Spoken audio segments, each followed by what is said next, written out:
me. And that's real. With the Marquis of Queensberry, I'm fighting tonight. I think Mr. Sapp is awesome. He has awesome physical power. Love to fight him. Tonight. Hey, listen up here. Hey. They may call you Kid Dynamite. You mess with me, I'll put your fuse out. Sign the contract, big boy. Sign the contract. So what exactly happened when the biggest fighter met the greatest kickboxer? It was so epic that it earned the respect of all fight fans around the world, including Mike Tyson. You see, when the bell rings, this monster fights like King Kong unleashed.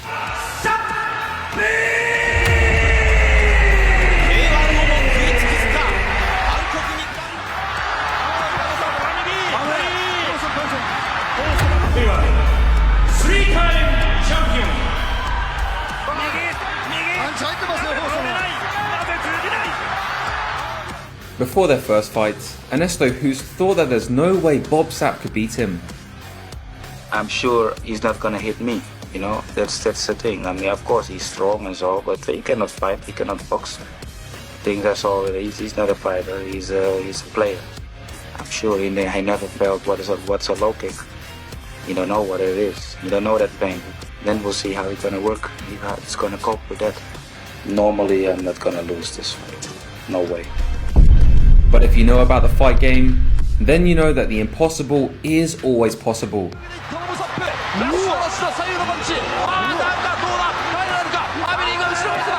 During his prime, when Bob Sapp took fights seriously, he was an absolute nightmare for his opponents, even against the greatest fighter of all time in his prime.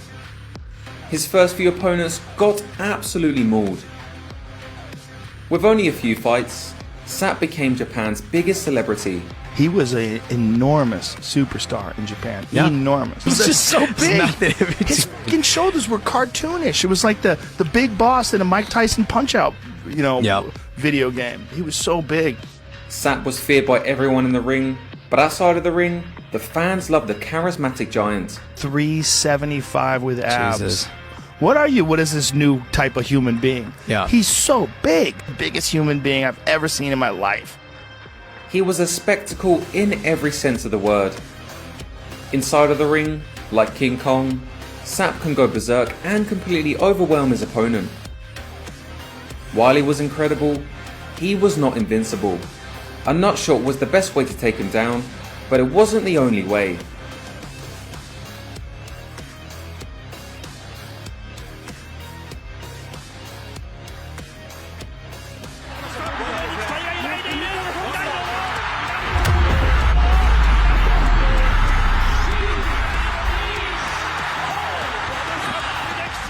You see, the fights between Bob Sapp and Ernesto Hoost were so historic because in their prime, they were two of the most brutal fighters in kickboxing history. Both of them are known for their explosive prowess, but in very different ways. Bob Sapp had unrivaled brute strength. He's so big that he literally makes heavyweights look small.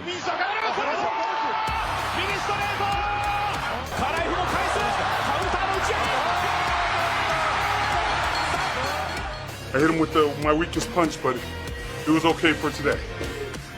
Ernesto Hoost, however, is widely considered the greatest kickboxer of all time. He isn't just powerful and capable of knocking out any heavyweight, but he uses perfect techniques to do it. By the time Hoost faced Bob Sapp, he had already won the K1 World Grand Prix Tournament title 3 times, the highest honour in combat sports. Doing so during the golden era of kickboxing made him the heavyweight people look to for textbook kickboxing technique.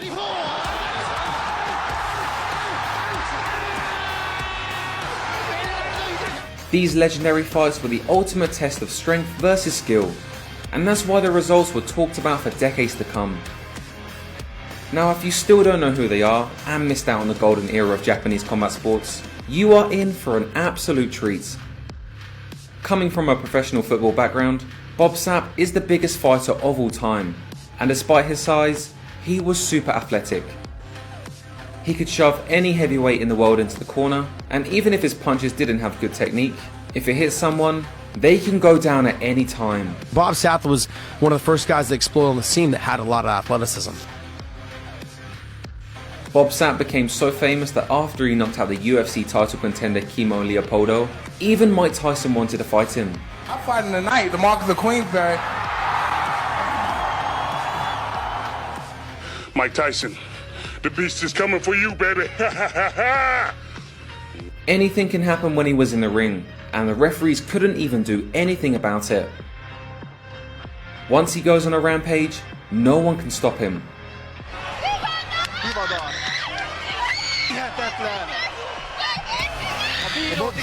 Sapp was so jacked that the Japanese media said his fighting was guerrilla style. He was so strong that he can even push against a bear.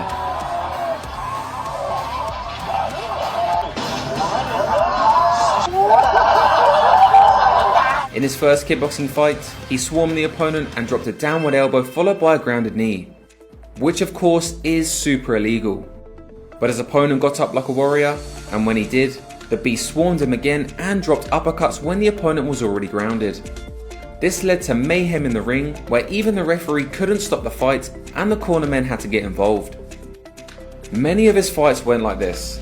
Definitely know that the Beast was the winner out there. I mean, I believe that I should have definitely walked away with that trophy. Now you might think that the Japanese media was turned off by this, right? Wrong. The Japanese and Korean fans absolutely love Sapp, especially the ladies. Just look at how this actress reacted to the Beast picking her up. Very beautiful. Every fight of his became a viral internet sensation. People couldn't stop watching him, and hundreds of thousands of people would show up to the stadium to watch his fights. Known as the King of the Beast. Fedor wouldn't fight Bob Sapp. Yeah. In his prime, he's like, Smart. get the fuck out of here. Ernesto Hoost, on the other hand, was so good that they called him Mr. Perfect. He is Mr. Perfect Ernesto Hoost. His fame was based on pure merit, as he would capture the prestigious K1 World Grand Prix Tournament title a total of 4 times.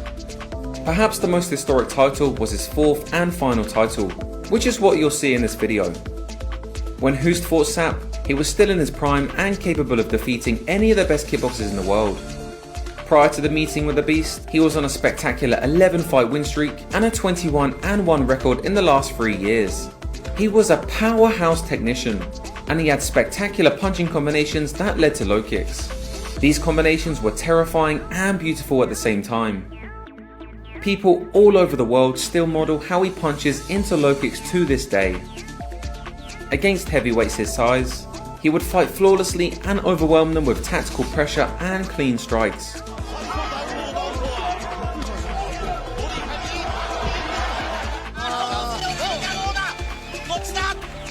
Before meeting Hoost, Bob Sapp had just trampled over an elite kickboxer named Cyril Abidi. But Hoost was not scared. At the time, Hoost was literally the baddest man on the planet. In fact, he treated Sapp like a joke and underestimated him. But that was clearly a mistake he would regret later. The pre-fight build-up was as epic as it comes. That's very big. Very rare. Ernesto. Not a fighter, he's a player. Don't know that pain. Message to Bob? Yeah. In the pre-fight conference, Bob was definitely doing everything he could to annoy Hoost. These mind games would pay off big. You see, coming into this fight, Bob was trained by one of the greatest MMA fighters of all time, Josh Barnett, and they had a great strategy going in.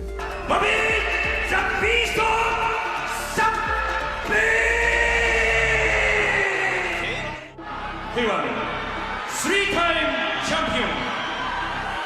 After break, go attacking. From the very start, Sapp rushed Hoost. While Hoost was sending in his best shots, the Beast simply walked through them and kept going forward. When Hoost low kicked, Sapp kept driving in, which automatically off-balanced the champion. This allowed the former football player to shove his opponents to the ropes and the corner, which is a critical disadvantage against someone so big. Despite Hoost landing many of the combinations he threw, Sapp fought with heart and kept moving forward. Eventually Hoost punched his way out of the corner and started landing effective low kicks. As Sapp visibly slowed down, power punches and thudding low kicks from Hoost was landing flush. But just when Sapp was looking like he was about to go down, he drove forward with 2 power jabs and then 2 power frames, driving the kickboxing champion into the corner. Sapp used the long frame to drive the opponent into the ropes, landing thudding hooks and crosses that penetrated Hoost's guard. Unbelievably, this rocked Hoost and the count started. When Hoost was being attended to, Sapp started yelling and the crowd started roaring. As soon as the fight started again, the Beast rushed in to try and finish the fight. And when Hoost low kicked, Sapp continued throwing haymakers to off-balance him and kept throwing uppercuts as Hoost was floored. This earned Sapp another knockdown, which Hoost contested and didn't believe was happening. When the fight started again, the champion started backing up and Sapp was fearlessly walking forward with his hands down, eventually cornering Hoost. This was an absolutely iconic moment. And as the Beast threw a barrage of haymakers, Hoost was in trouble and Sapp did not stop hitting after the bell. The champion collapsed from the shots and the referee called the fight off. The strategy was to crowd the champion so that he would have no space and balance to work his combination punching into low kicks. Josh Barnett told me that because he saw Hoost had trouble with very large fighters pressuring him into ugly fights, it was their game plan to create chaos. With the enormous power of Sapp, it didn't matter if there was a guard. The size of his fist and the power he carried would blast through guards and eventually create an opening. If Sapp sent Hoost to the ropes or cornered him, just blast away and the plan worked. They did not train kicks whatsoever and focused on punching and conditioning during fight camp. It was a simple yet brilliant strategy to defeat the greatest of all time. And just like that, a football player with 1 win and 1 loss shocked the world by defeating the greatest heavyweight kickboxer of all time. When Sapp went for a hug, Hoost did not hug him back at all and just wanted to get away from him. We put together a good game plan. They didn't hurt. The plan was to crowd them and let them try to feel all the Beast's power. So it worked. By defeating Hoost in the elimination fight for the K1 World Grand Prix tournament, Sapp advanced to the quarterfinals. Just do nothing but training. That's right. It was the bananas. It was. Who's ever next is. Hoost was salty about how Sapp hit after the bell. What do you think? What's going to happen to you after this? I don't know.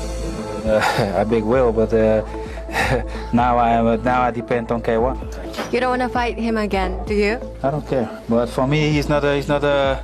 I cannot do a good fight with him. I need a very good referee, an illegal technique. But this was not where the saga between Hoost and Sapp ends. Going into the quarterfinals, Sapp was originally going to face Semi Shields, but due to an injury, Hoost took his place. Just 2 months later, their rematch took place under this unexpected circumstance. But this time, Hoost was prepared. He had specifically trained for Sapp's wild charges and moved much better than his first fight. He would make sure to have the space to throw his signature low kicks, delivering them while avoiding the corners of the ring. Instead of attempting long combinations, he would deliver his most powerful cross and continued moving. As Hoost weathered the storm, he delivered combinations only when Sapp slowed down. The punches and low kicks from Hoost was landing flush and had a visible effect on the Giant. Rather than taking punches on the guard like the first fight, Hoost utilised more head movement and more active footwork to avoid damage. Halfway into the round, Hoost lands a signature jab, cross and left hook to the body which rocked the Beast. To put him down, he delivered it once again.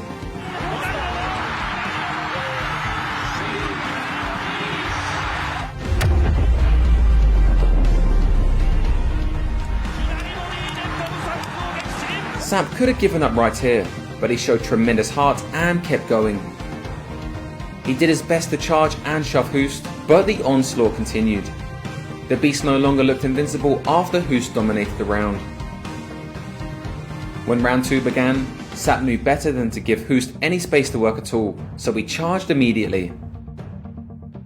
Now Hoost was willing to exchange a lot more often and throw multi-punch combinations in the pocket.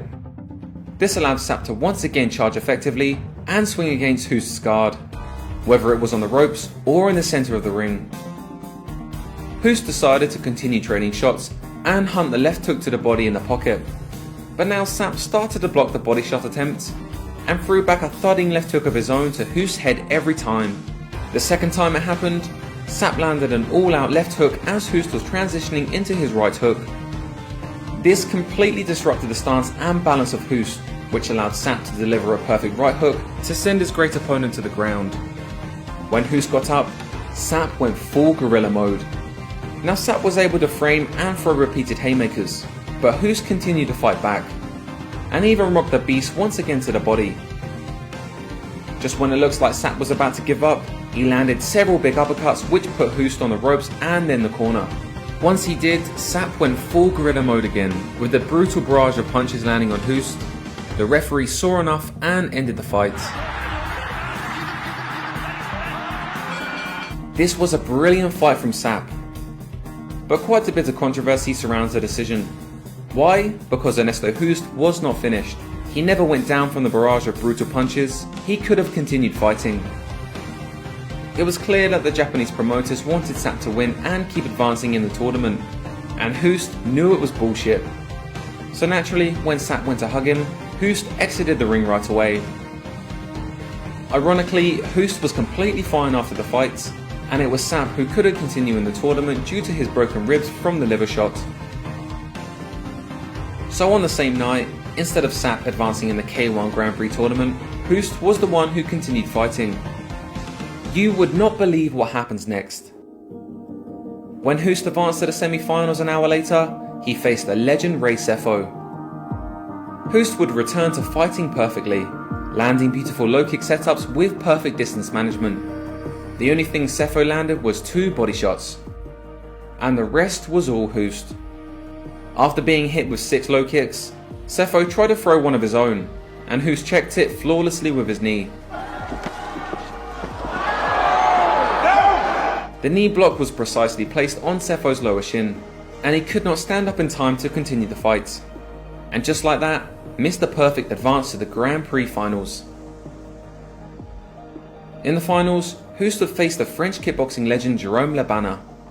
Can he do it one more time for a 4th title? It was a very tough fight for Hoost, with Le Banner clearly winning the first 2 rounds. Le Banner even punted Hoost in the nuts during the first round, but Hoost fought on like a true champion. In the second round, Hoost threw a roundhouse to Le Banner's left arm, and you could see that it affected him right away.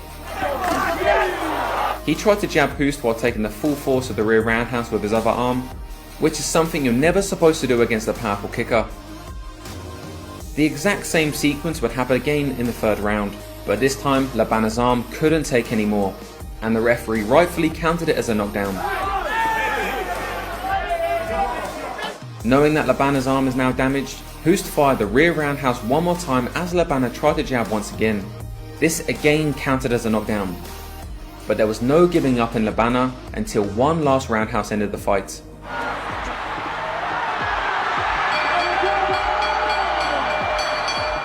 Hoost let out a victory scream right away, and he danced and celebrated with his team. After the win, there were many precious moments between Sapp and Hoost. Sapp would bow to Hoost and cheer him on, and they would even embrace with hugs multiple times. It was all smiles and even playing between the two of them. It was a brutal night going through 3 fights like this, but Hoost came out a champion and became the first person to win 4 Grand Prix tournament titles. He would break down and cry, flowing tears of joy from accomplishing the impossible. It has been very tough for me to get the spirit back and to fight, and I was lucky again when Bob beat me.